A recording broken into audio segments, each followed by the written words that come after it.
नमस्कार मेरे प्यारे दोस्तों आपका स्वागत है हमारे YouTube चैनल MK वॉइस पर।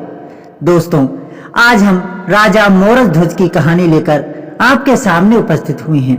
दोस्तों कथा बड़ी ही सुंदर तथा प्यारी है, इसीलिए कथा में अंत तक जरूर बने रहें। साथ ही हमारे YouTube चैनल MK वॉइस पर अगर नए हैं तो चैनल को सब्सक्राइब जरूर कर लें। तो दोस्तों आज की कथा प्रारंभ करते हैं। दोस्तों बात बहुत समय पहले की है। एक बार राजा युधिष्ठिर ने यज्ञ करवाया और उसके बाद उन्होंने ब्राह्मणों को इतना दान दिया कि वो अपने साथ उसे नहीं ले जा सके। इस पर अर्जुन ने भगवान श्री कृष्ण से कहा, हे मुरलीधर, मेरे भाई युधिष्ठिर जैसा कोई भी दानी इस संसार में नहीं है। तब श्री कृष्ण ने कहा कि हे अर्जुन, दान की सूची में तुम्हारे भाई युधिष्ठिर का नाम सबसे नीचे है। तब अर्जुन ने कहा, हे पार्थ, अच्छा आप ही बताइए, दान की श्रेणी में सबसे ऊपर नाम किसका है? तब श्री कृष्ण ने कहा, राजा मोरद ध्वज का। दोस्तों मोरद ध्वज एक ऐसे राजा थे जो ब्राह्मणों की इच्छा अनुसार दान देते थे। अर्जुन को भगवान श्री कृष्ण की बातों पर विश्वास नहीं हुआ। तब अर्जुन ने श्री कृष्ण से कहा कि हमें विश्वास नहीं है।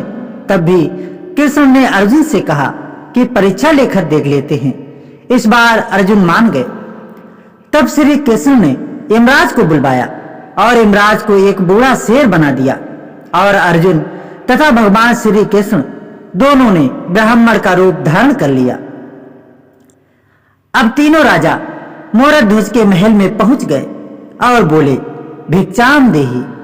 तब राजा मोरद ध्वज ब्राह्मण के पास गए और बोले कि ओहो भाग्य हमारे, जो आप हमारे यहाँ पधारे। कहिए ब्राह्मण देवता, हम आपकी क्या सेवा कर सकते हैं?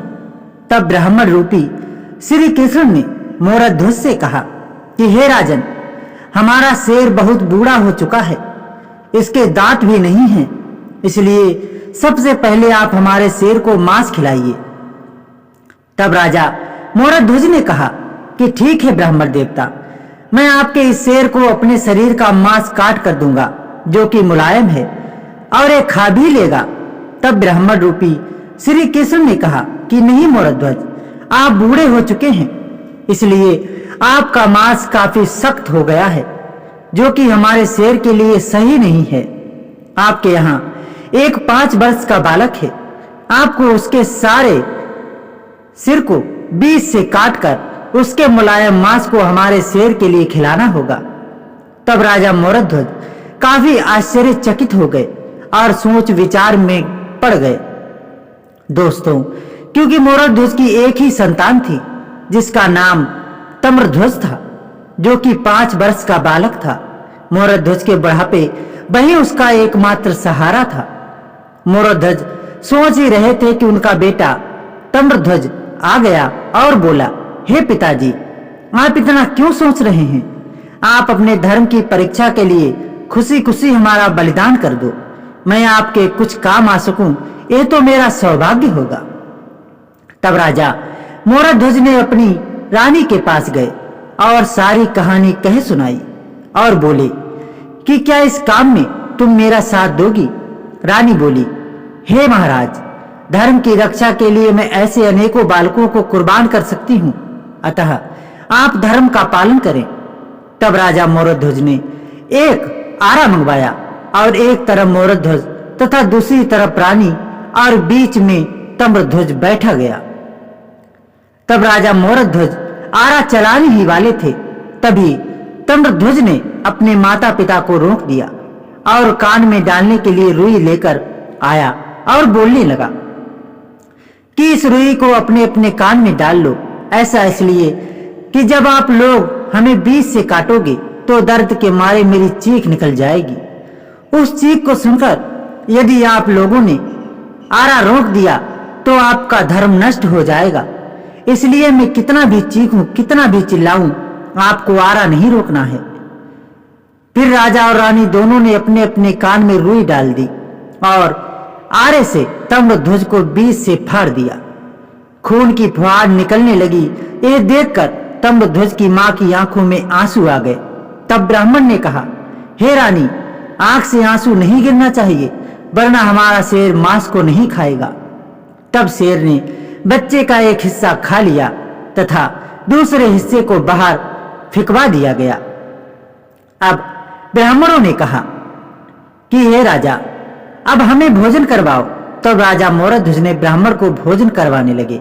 जैसे ही ब्राह्मण ने पहले भोजन का निवाला मुंह में डालने चले, उसे वापस रख दिया और कहा कि हे राजन, तुम हत्यारे हो, इसलिए हम तुम्हारे यहाँ भोजन नहीं कर सकते। तुमने अपने बेटे की हत्या की है। तब राजा मोरध्वज कहने लगे, हे ब्राह्मण, आपने ही तो बोला था हमारे बेटे को मारने के लिए।